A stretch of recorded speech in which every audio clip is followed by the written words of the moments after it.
Major Sinha হত্যার যদি বিচার না হয় তাহলে বুঝে নিতে হবে যে এই দেশের বিচারিক ব্যবস্থা অনেক অনেক প্রশ্নবিদ্ধ হয়ে আছে। মেজর সিনহা স্যার এবং মেজর সিনহা স্যারের বিচার এবং অন্যান্য যে বিচারগুলো আছে প্রত্যেকটা বিচার বাংলার জমিনে ন্যায় বিচার প্রতিষ্ঠায় এক্স ফোর্সেস অ্যাসোসিয়েশন কাজ করে যাবে ইনশাআল্লাহ।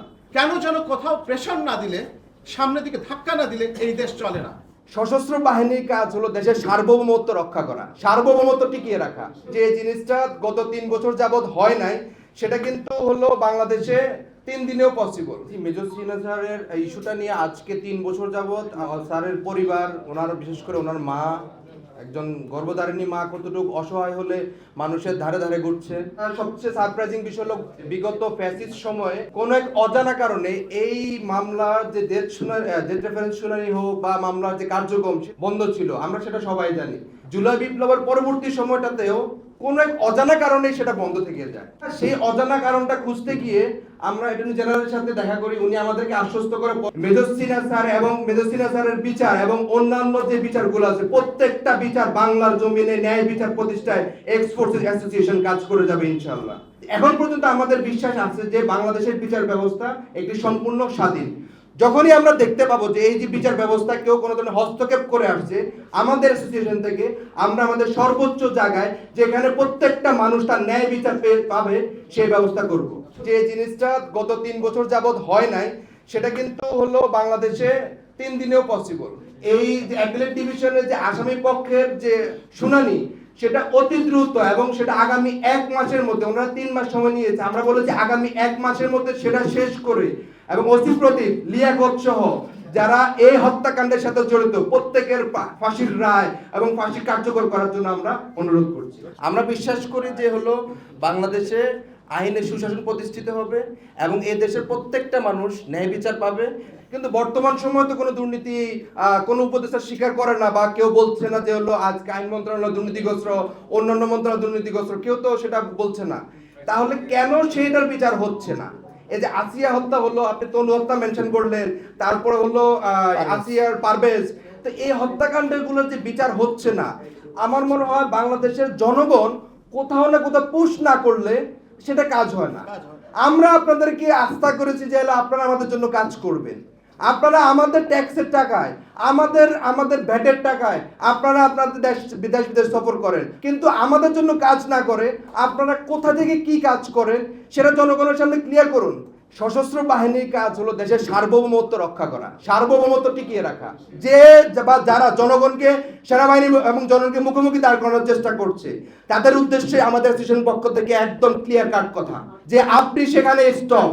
আপনি জনগণের পালস বুঝেন না, আপনি জনগণকে সেনাবাহিনীর মুখোমুখি দাঁড় করাচ্ছেন। আগামীকাল যদি সেনাবাহিনী ফেরত চলে যায় তার ব্যারেকে, কালকে যে দেশের আইন শৃঙ্খলা অবনতি হবে সেটার দায় আপনাকে নিতে হবে। আপনি যদি সেই সেনাবাহিনীকে সম্মান করতে না জানেন, যে সেনাবাহিনী 5 আগস্টে জনগণের কাতারে দাঁড়িয়ে জনগণ যেটা চেয়েছে সেই জনগণের পাশে দাঁড়িয়ে সে 5 আগস্টের বিপ্লব সার্থক করেছে। এই বাংলাদেশের জনগণ যেটা চাইবে সেটা এর আগে হয়েছে, বর্তমানে হবে, ভবিষ্যতে হবে। আমাদের এতদিনের দাবি একটা বিজিবি কমিশন করা, সেই বিজিবি কমিশন কিন্তু হয় নাই। আপনারা 6টা কমিশন করে দিয়েছেন, কিন্তু বিজিবি কমিশনটা কবে হলো? কেন বিজিবি কমিশনের জন্য রাওয়াকে এবং আমাদেরকে রাস্তায় নামতে হয়েছিল সেটাকে ভুলে গিয়েছেন? সকলে রাস্তায় নেমে সরকারকে বাধ্য করেছে বিজিবি কমিশন করার জন্য।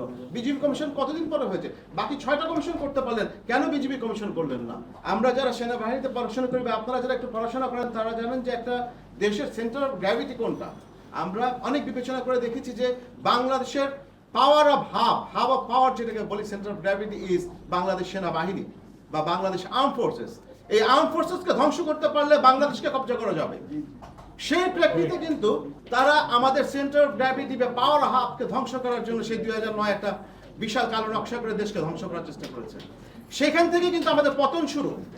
আপনি যদি ব্যাকগ্রাউন্ডে দেখেন, 2009-এর পর থেকে যতগুলি ঘটনা ঘটেছে, আপনি শেয়ার কেলেঙ্কারি, মানুষ হত্যা, গুম, 5ই মার্চ, 14 নির্বাচন, 18 নির্বাচন, 24 নির্বাচন, সব জায়গায় কিন্তু সেনাবাহিনী বা বাহিনী একদম চুপ হয়েছিল।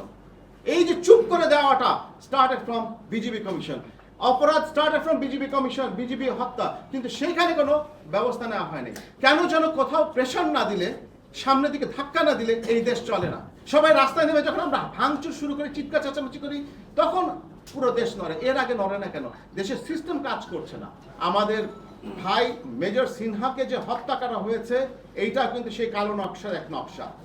অনেক অফিসারকে মারা হয়েছে জঙ্গি তকমা দিয়ে, কিন্তু তাকে কিন্তু জঙ্গি তকমা দিতে পারে না। সে একটা লিবারেল, সে একটা আধুনিক মন মানসিকতা মানুষ ছিল। কক্সবাজারে গিয়ে সিনেমাটিক করছিল, সে অন্য কিছু করার চেষ্টা করছে। যেহেতু তাকে জঙ্গি তকমা দেওয়া যায় নাই, তাকে কোন তকমা দিয়ে মারা যায় সেটা চেষ্টা করা হয়েছে, because he was A voice.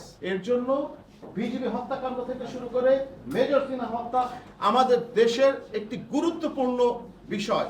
Major Sinha হত্যার যদি বিচার না হয়, তাহলে বুঝে নিতে হবে যে এই দেশের বিচারিক ব্যবস্থা অনেক অনেক প্রশ্নবিদ্ধ হয়ে আছে।